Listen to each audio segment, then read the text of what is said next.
Bonjour à toutes et à tous, très heureux de vous retrouver sur Tandem TV avec un invité, je ne sais même pas si je dois dire invité, c'est un ami parce que je vais vous raconter d'abord comment je l'ai rencontré. Salut David Serrero, en Comment direct vas-tu, de, mon cher? en direct de New York, oui. Ben, je voudrais quand même, parce qu'on va se tutoyer, parce que ce serait ridicule de commencer à se vous voyez. Je voudrais raconter simplement, je ne sais pas si tu t'en souviens, mais le moment où on s'est vraiment rencontrés. J'étais un animateur sur une radio bien connue à Paris, RCJ, une des radios juives de Paris, et j'animais une émission le matin avec beaucoup d'humour, où j'avais des auditeurs en ligne, et puis les auditeurs en ligne, souvent c'est eux qui vont au spectacle. Et apparemment, c'était très drôle ce qui se passait en antenne. Et, moi, tout d'un coup, je t'ai vu débouler dans le studio parce que tu me dis, voilà, c'était tellement drôle que je me suis dit, il faut que j'aille le voir en direct. Et ça m'est resté, quoi. C'est comme ça qu'on s'est rencontrés. C'est vrai qu'à l'époque, quand même, tu étais le baryton bien connu, que tu es toujours resté d'ailleurs, mais un baryton, surtout, je dirais, opératique ou des opérettes que tu faisais à Paris, même si je me souviens avoir assisté à un spectacle de théâtre, dans le 16e, je me souviens plus, c'était un théâtre qu'il y avait là-bas. Enfin, mais depuis une douzaine d'années, mon cher David Serrero, vous vivez aux États-Unis, à New York, et là, le baryton est devenu opera singer, vous êtes acteur, filmmaker, vous réalisez des films, director, donc c'est encore plus important, et surtout producteur. Et là, en 12 ans, c'est la consécration, quoi, puisque vous faites tout, vous êtes un multi-artiste, et parce qu'on vous retrouve quand même, encore une fois, dans votre spécialité qui est l'opéra, vous chantez toujours, même d'ailleurs dans des synagogues, vous avez tourné dans des films, des séries américaines, vous avez fait plusieurs films, on va en parler, mais ce qui est extraordinaire, c'est que ça s'est fait en espace de 10 12 ans, quoi. Vous êtes arrivé, racontez-moi comment ça s'est passé. Vous êtes arrivé aux États-Unis il y a quoi? Il y a 12 ans, 10 ans, 11 ans? Ben oui, d'abord, mon cher William, je tiens à te remercier pour cette opportunité. Et ce que tu évoques, bien sûr, c'est très touchant, c'est plein de bienveillance, mais de t'entendre quand tu m'as appelé pour faire cette interview, de te lire, de te voir, ça me ramène à une époque. Mais alors, si tu savais. Et une époque pleine de nostalgie, plein de souvenirs. Tu parlais de RCJ. Je me dois bien entendu d'avoir une pensée pour notre ami Gilles Taïeb, pour toute cette époque-là où bah, il y avait tellement de choses qui se passaient dans la communauté et je tiens vraiment à remercier la communauté qui m'a un peu aidé à démarrer, quoi. Qui m'a beaucoup aidé à démarrer. Et puis des gens comme toi qui m'ont tordu la main, des gens comme Gilles Taïeb qui m'a placé sur scène, dans des galas, etc.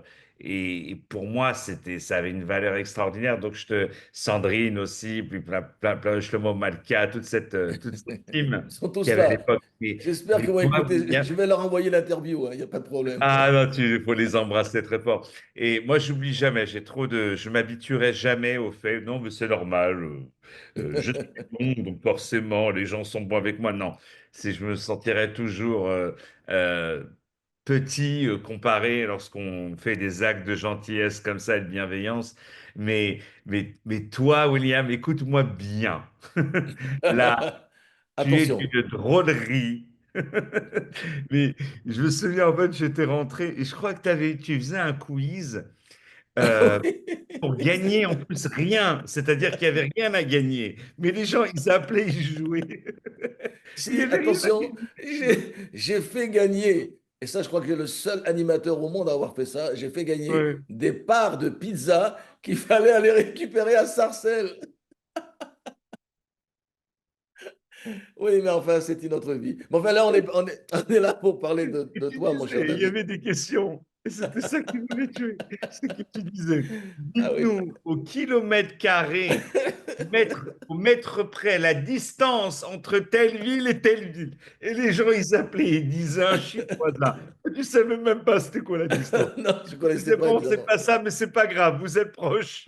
De show, c'était le show qui m'intéressait absolument, c'est vrai. Mais enfin, là, on va parler de toi. Oh Alors, là là là comment tu es là. arrivé à New York? C'est ça qui est... Ouais, bah, en fait, si tu veux, j'étais moi, en fait, j'ai démarré vraiment ma carrière aux États-Unis parce que je suis Oui, arrivé aux États-Unis tout la jeune. première fois, j'avais 16 ans, tu vois. Oui. Et après, j'ai commencé à jouer dans les bars. Je ne faisais pas du tout d'opéra à l'époque, hein. Non. Et après, je suis revenu aux États-Unis pour m'installer définitivement un mois après le 11 septembre, tu vois, donc Ok. vraiment en fin 2001. Et j'arrive là-bas et puis j'ai découvert vraiment l'opéra là-bas. J'ai redécouvert le théâtre classique que j'avais un petit peu appris comme ça à l'époque. Mais en fait, il y avait à cette époque en France, j'aime pas dire le mot snobisme, mais on disait oh, vous voulez faire vous de l'opéra, mais vous venez d'où? Mais qui êtes-vous? Tu vois. Il y avait ce côté quand tu Oui, étais oui, un petit peu basané comme moi, oui, quand tu avais les oui. cheveux noirs, etc., qui était un petit peu non, non, l'opéra, c'est pas C'est pour pour nous. Pavarotti, c'est pour Pavarotti seulement. Ouais.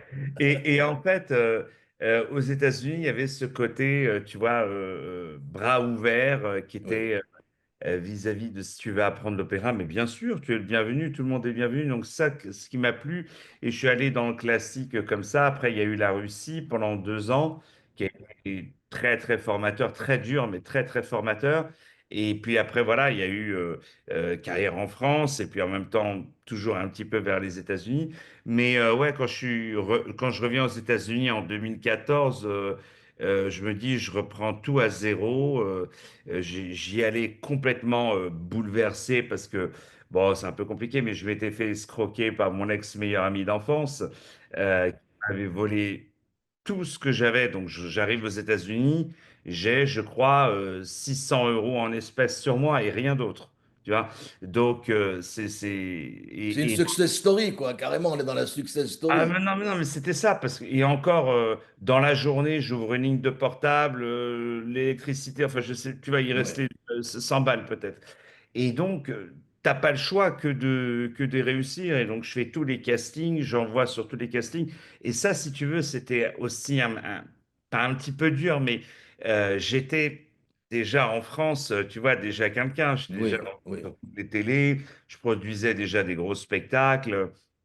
Je faisais déjà tout ça. Et donc, je suis revenu, le jeune artiste qui fait la queue à 8 heures du matin pour peut-être à 16 heures pouvoir avoir 10 secondes dans la pièce. Mais oui. ça me permettait, dans la pièce avec les directeurs de casting, mais C'est ça ça. m'a permis d'abord, ça m'a appris vraiment l'humilité. Ça m'a appris que demain, tu peux tout perdre et repartir à zéro. D'ailleurs, c'est ce que j'ai eu.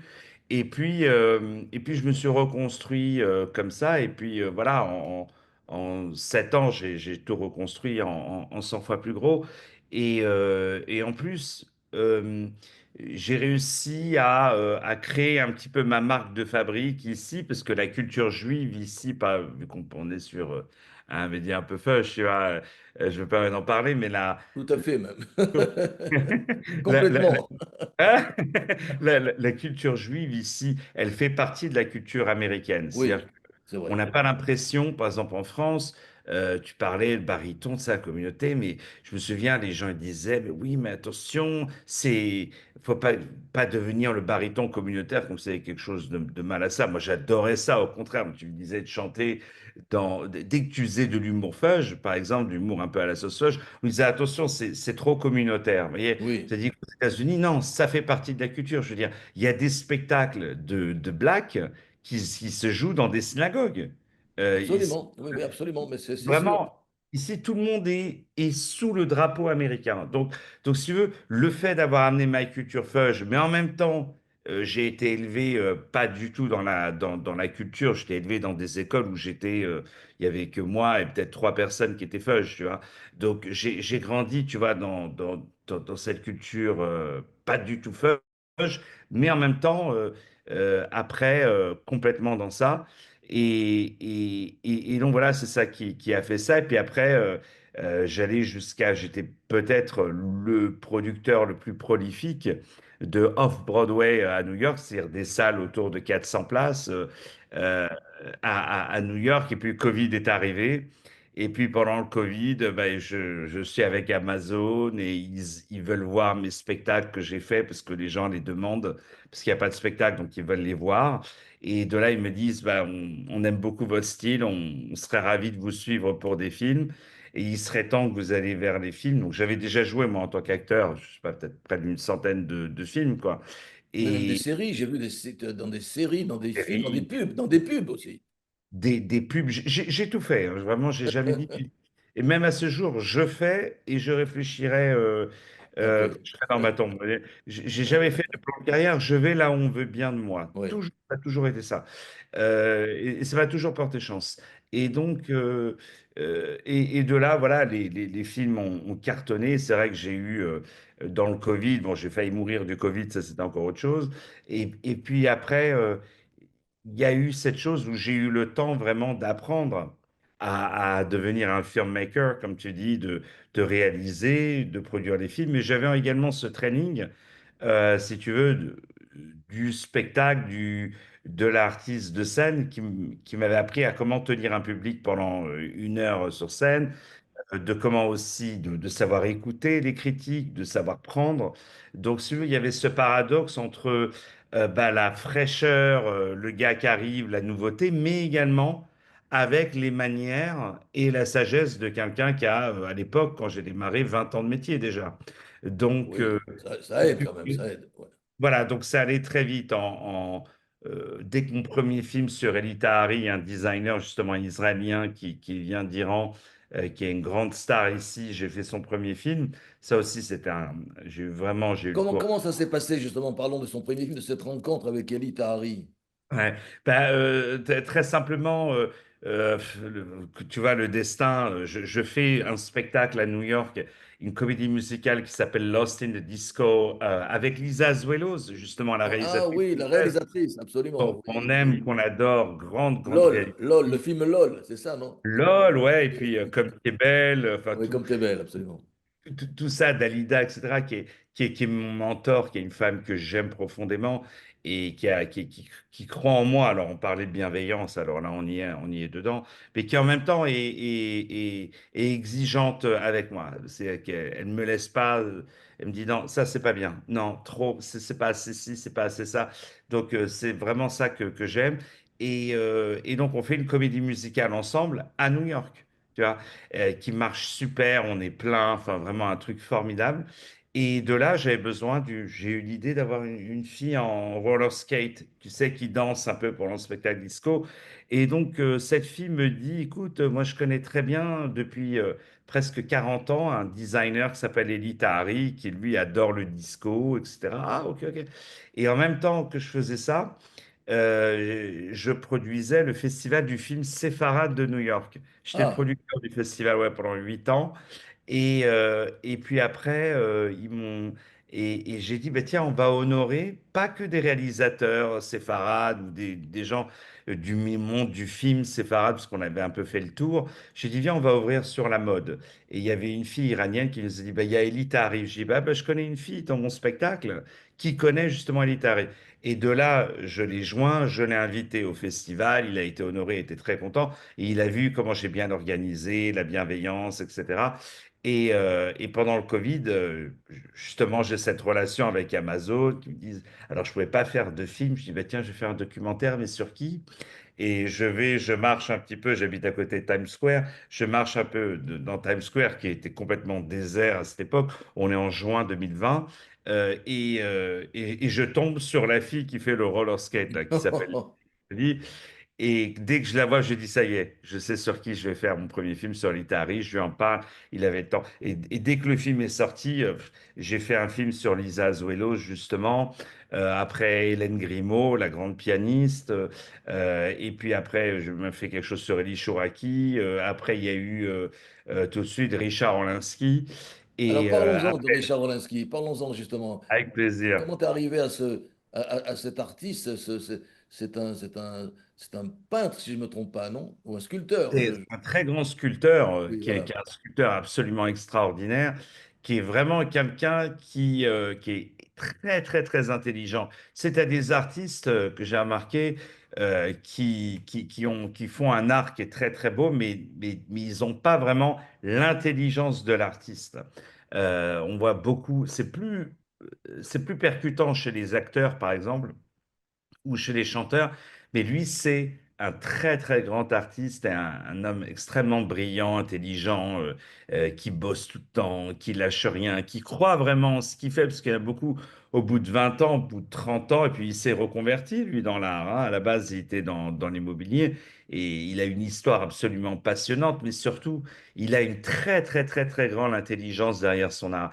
Et moi, c'est vrai, c'est une grande success story à la française dont il fait partie. Et j'ai connu Richard chanter dans les galas, tu sais, et lui, il offrait ses premières œuvres, tu vois, à offrir comme ça. Donc, je vais pas dire qu'on a démarré un peu en même temps, mais on s'est chevauché, tu vois, un petit peu, on va dire.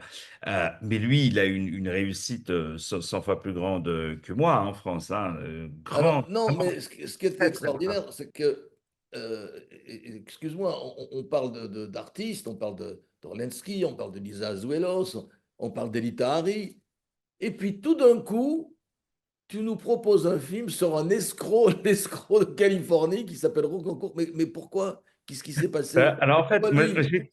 j'ai toujours été passionné par ces destins et ces gens qui changeaient le game, tu vois, qui changeaient un petit peu Les leur game changers, industrie. ce qu'on appelle les game changers, voilà, absolument. Game changer, voilà, comme Elita Hari, Elisa Azuelos dans ses films, c'était la première à amener vraiment des personnages féminins comme ça, mais avec un jeu, une direction d'acteur très naturelle au point où, en tant que spectateur, on oublie qu'il y a une caméra. Oui, mais lui, Euh, c'est un voyou, le Rocancourt en question. Rocancourt, ouais, ouais, ouais, complètement. Mais alors, Rocancourt, en fait, c'était très spécial. Donc, c'est un Français. Et en fait, il a fait un livre qui s'appelle Mes vies, qui était un des plus grands best-sellers au début des années 2000. Et moi, je me souviens, c'était mon livre de chevet. Enfin, pour toute ma génération, le livre de Rocancourt, c'était vraiment le best-seller parce que on a tous en nous un petit peu quelque chose de Rocancourt, quelque part. C'est que, Oui, si tu ok. veux, combien de fois, moi, je suis rentré dans des soirées de la jet set parisienne en disant mais je suis, vous savez pas qui je suis, mais je suis, ta, ta, ta, ta, ta, ta. Et lui, bah, il l'a fait puissance 10, mais il s'est fait passer pour un héritier de Rockefeller. Et je trouvais que, bah, enfin, c'était quelque chose, quoi. Le film Rocancourt, même quand j'étais acteur ici, étudiant à New York en 2002, 2003, je me souviens avec tous mes amis français, mais waouh, Rocancourt, mais c'est le rêve à faire en tant que film. Et c'est vrai Ouais. qu'il y a eu Martin Scorsese, il y a eu Michael Mann, il y a eu enfin tous les plus grands, même Thomas Langman, il lui avait acheté les droits, ont voulu faire le film et ça s'est jamais fait. Pas souvent, pas toujours à cause de lui, mais ça s'est jamais fait. Et moi c'est vrai, voilà, sur tous les films que je t'ai dit, bah, je mets un peu des graines un peu partout. Des fois ça se fait pas. Des fois je me rends compte que finalement bah ça va pas le faire. Euh, mais là, c'est vrai que voilà que je voulais vraiment faire quelque chose avec lui. Puis il a un avocat absolument extraordinaire, Jérôme Boursican, que j'embrasse au passage, qui justement bah, a fait le lien, a vu mon travail, il en a parlé à Christophe. Et Christophe voulait pas faire de film. Il a dit ça, il en a eu marre. Parce qu'il y a eu quelque chose avec Canal qui avait été fait, qui était vraiment, dont il était vraiment pas content, et je le comprends. Et j'ai dit non, non, moi je veux faire un film, je veux traiter son histoire, j'ai du respect pour son histoire. D'ailleurs, je peux pas faire de film sur des gens que je n'aime pas, que je n'admire pas, parce C'était qu'un pas un film, film à un an charge, de ma- quoi. Ouais, ah oui, oui, complètement. Et c'est un film où je voulais l'écouter. D'abord, il démarre avec une phrase qui est extraordinaire. Il dit, ne me jugez pas, les tribunaux s'en sont déjà chargés. Vous voyez? Et Oui, j'ai trouvé que ça rentrait tellement dans l'air du temps, de la cancel culture, de toutes ces oui. choses-là. Et j'ai fait le film et moi, j'avais peur, en fait, en tant que réalisateur, qu'on croit que je soutiens ce qu'il a fait. Et je me souviens, j'avais appelé certains de mes mentors. Ils me dit, mais non, quand Coppola ou quand un autre réalisateur il fait un film sur la mafia, ça veut pas dire qu'il est pour la mafia ou pour le crime, ou quelqu'un qui fait un film sur, je sais pas, un tremblement de terre, qu'il souhaite qu'il y ait des tremblements de terre partout. Non, toi, tu racontes une histoire. Et c'est vrai que cette histoire a été extraordinaire. Et c'est ça vraiment qui m'a lancé en France, hein. C'est ce film-là. parce que tout de suite, j'étais sur toutes les télés, tous les JT, toute la presse, et puis Le Figaro, on me dit surtout n'invite pas Le Figaro parce que tu pars déjà sur un personnage qui est très, très, très, très difficile. Tu vois, il y a personne qui va te dire, oh là là, vous avez fait un film sur le SS, mais il était d'une émotion. Tu vois ce que je veux dire? Les gens, ils vont avoir cette distance vis-à-vis du personnage, hein. Je ne compare pas au concours à un SS, bien entendu, hein, que Dieu en préserve. Mais voilà. Et là, on se dit, mais. Et là, ils veulent venir, ils veulent voir. J'ai dit, bon, ok, on va voir. Et le lendemain, on s'est dit, tiens, s'il y a 3 lignes à la première, donc ils le voient avant pour que ça sorte, la critique, elle apparaisse le jour J de la sortie le 3 avril. Et donc, si on avait 3 phrases, ou même juste le nom du film mentionné dans la liste des sorties du Figaro, on était content. Et d'un autre côté, moi, j'ouvre le journal et je ne le vois pas. Donc, d'un côté, je suis soulagé parce que le Figaro, ils sont connus pour défoncer les films, hein. Même Qu'est-ce qu'on a fait au bon Dieu, qui est un des plus grands succès, ils l'ont Ouais. défoncé à la critique, quoi. Il y a plein des Astérix, il y a eu plein de films comme ça qui ont pris cher. Et je regarde, j'avais même pas vu la suite du journal, et ils ont fait non pas 2 lignes, non pas 3 lignes, mais 4 pages entières sur le film, en disant, voilà, enfin, des dithyrambiques, et que là, c'est passé. Mais il me l'avait dit au concours, il m'avait dit, tu rentreras dans l'histoire du cinéma français pour être celui qui a réussi à faire le film Rocancourt. Et je ne dis pas l'histoire, je ne vais pas jusque-là, mais c'est vrai que les gens vraiment me disent, ah, mais tu es celui qui a fait le film Rocancourt, ah, t'es ce. Il y a quelque chose. Et après, c'est vrai que ça allait très vite. C'est une médaille, c'est comme un award. Mais alors, Ouais. maintenant, il nous reste peu de temps, c'est vrai qu'on pourrait parler des heures avec toi. Mais alors, d'abord, il y a des films qui sortent à Cannes, déjà. Combien de films qui sortent à Cannes? Deux Alors, films j'en aussi? ai 2, alors 3 exactement. Il y Ah en a bon? un où je suis en Waouh. tant qu'acteur, qui s'appelle Beauty of Poverty, qui est fait par une fille libanaise absolument exceptionnelle que j'embrasse au passage, Sandy Awa, dans lequel j'ai un des premiers rôles dans le film. C'est pas le premier rôle, mais elle, c'est le premier rôle vraiment. Mais moi, on va dire premier rôle masculin, qui sort là-bas, qui est projeté, je crois, le 20. Oui, Et puis moi, en tant que réalisateur et producteur, j'ai un film sur Richard Orlinski, justement, qui est projeté oui, là-bas dont on vient de parler, oui, le 19, oui. mais, avec une after party, tout ça. Et puis j'ai un film sur mon idole. Alors là, Alors vraiment, voilà, parlons-en pour terminer. Parce ah, c'est qu'on a voilà, vraiment, voilà. sur Clavier. C'est quelle idée d'avoir fait un film sur Clavier, quoi. Bon, c'est ton idole, d'accord? Mais là, il y a la vis comica je ne sais pas, il y a une pléiade d'acteurs, comédiens, comiques, etc. C'est pourquoi ce film sur Clavier, pour terminer. En fait, vraiment, Christian Clavier, c'est mon maître. Tu vois, le premier film vraiment que j'ai vu au cinéma, à part les petits dessins animés ou les trucs, c'était Les Visiteurs, justement. Tu vois. Ok, Donc, si tu veux, moi, j'ai eu un choc vraiment de cinéma avec Les Visiteurs où je me suis dit, ben, c'est ça le cinéma. C'est une belle histoire, on s'amuse, et même quand tu regardes aujourd'hui, ça n'a pas vieilli, quoi, Les Visiteurs. C'est toujours oui, aussi drôle, c'est toujours aussi fort, c'est toujours aussi bien joué. Et puis le théâtre. Et puis j'ai eu cette rencontre avec Christian Clavier lors du festival Napoléon que j'ai créé justement parce que j'aime beaucoup Napoléon, j'aime beaucoup l'histoire de France, etc. Et j'avais créé ce festival et lui, il a joué Napoléon, c'est un des plus grands Napoléons de l'histoire. oui. Et donc, il était venu, on a sympathisé comme ça, et je rêvais de faire un film. Je venais de sortir Tahari à peine, hein, c'est tout. Et donc, il a attendu que ça se fasse, et lui aussi, parce que c'est quelqu'un de très pudique qui n'aime pas parler de lui. Et moi, ce qui m'intéressait, c'était pas parler forcément de il est né tel jour, etc., puisque ça, on peut le trouver sur Google, mais de comprendre sa cuisine, c'est-à-dire de comprendre comment est-ce qu'il préparait, comment est-ce qu'il écrivait, comment, parce que que ce soit Les Visiteurs ou tous les films qu'il a fait, pratiquement Les Anges Gardiens, etc., il a écrit les rôles, il est co-scénariste, il est producteur, il est aussi l'auteur de son personnage. Et c'est vrai que voilà, que pour moi, c'est un maître, c'est vraiment le Louis de Funès d'aujourd'hui.